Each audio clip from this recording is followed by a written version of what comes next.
Don't you dare hit me in the head. You know I'm not normal. You probably know Curly Howard as the wild, funny guy from the Three Stooges, right? The one with the crazy energy and that unforgettable laugh.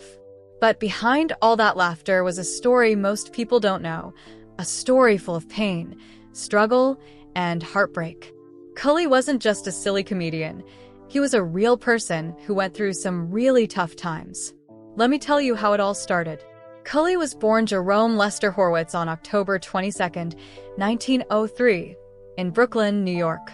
His parents were Jewish immigrants from Lithuania, and he was the youngest of 5 brothers. 3 of those brothers would become famous as the Three Stooges: Moe, Shemp, and Curly. When he was a kid, everyone called him Babe because he was quiet and well-behaved, very different from his older brothers who were a bit wild. But things got confusing when Shemp married a woman also named Babe, so they started calling Jerome Curly to avoid mix-ups. Even as a baby, Cully was caught up in the chaos of his brothers. Moe and Shemp once took the wheels off his baby carriage and turned it into a racing cart, pushing him down the streets of Brooklyn until their parents stopped them. That wild ride was a strange hint of what was to come. Cully would spend his life taking hits, both on and off camera. When Cully was 13, something happened that changed his body forever. He was playing with Moe's rifle and accidentally shot himself in the left ankle. The injury was serious, and doctors thought they might have to amputate his foot. Luckily, they didn't, but the damage left him with a limp that never went away. Instead of hiding it, Cully turned that limp into part of his comedy, making it a funny shuffle that became one of his trademarks. So, that walk wasn't just an act, it came from real pain. Most people think of Curly as clumsy and slow, but when he was a teenager, he was actually very athletic. He played basketball, danced, sang, and even played the ukulele. He was quick on his feet and had great rhythm, which helped him later with his perfect timing in comedy. Before he ever got on stage, Cully spent years watching his brothers perform in vaudeville. He learned how jokes worked, how to time a fall, and how to make a crowd laugh. He wasn't just waiting for his turn, he was preparing for it. In 1932, Cully finally got his chance. Shemp had left the act after a falling out with their boss, Ted Healy. Cully went to audition but was told he didn't look funny enough.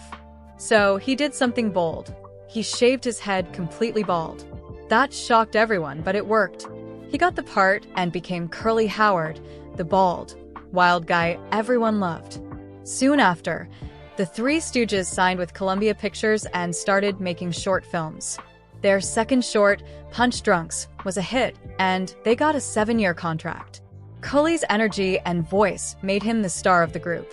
But behind the scenes, things weren't so funny. The slapstick comedy that made Curly famous was actually very hard on his body. The head slaps, hammer hits, and falls were real, not fake. Curly took blow after blow, and over time, it started to damage his brain. Today, doctors call this kind of injury CT, but back then no one understood it. The studio didn't care as long as the audience laughed. Curly's limp from the gunshot injury also affected him. It made his walk uneven, but he used it to create a funny shuffle that became part of his act. Still, the pain was real. And as the years went on, the physical toll of the comedy, combined with his old injury, wore him down. By the early 1940s, Curly's health was getting worse. He started having trouble remembering lines, and his reactions slowed down. His voice changed, and he didn't move as fast as before. But the studio kept pushing him to work. The head of Columbia Pictures, Harry Cohn, refused to give Cully time off, even when doctors warned that his health was in danger. Curly's own brother Moe was the one who hit him on camera, and those hits were real, not just acting. Moe also helped Curly backstage when he forgot lines, but then he would slap him again in the next take. It was a cruel cycle. Curly's personal life was also a mess.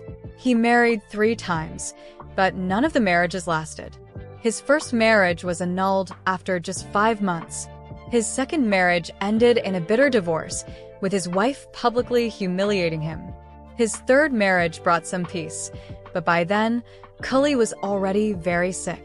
He was shy and awkward with women, and many took advantage of him because of his fame and money. He was generous, but didn't know how to protect himself. On top of all this, Cully struggled with money.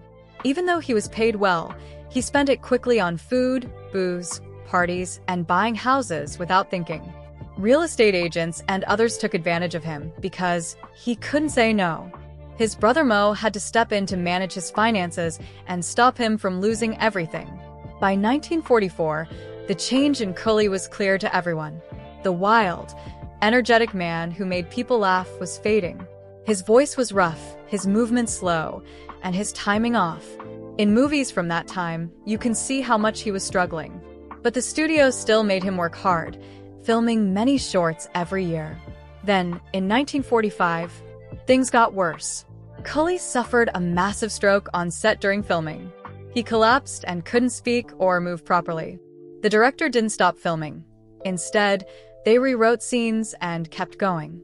Curly's career was over, but no one wanted to say it out loud.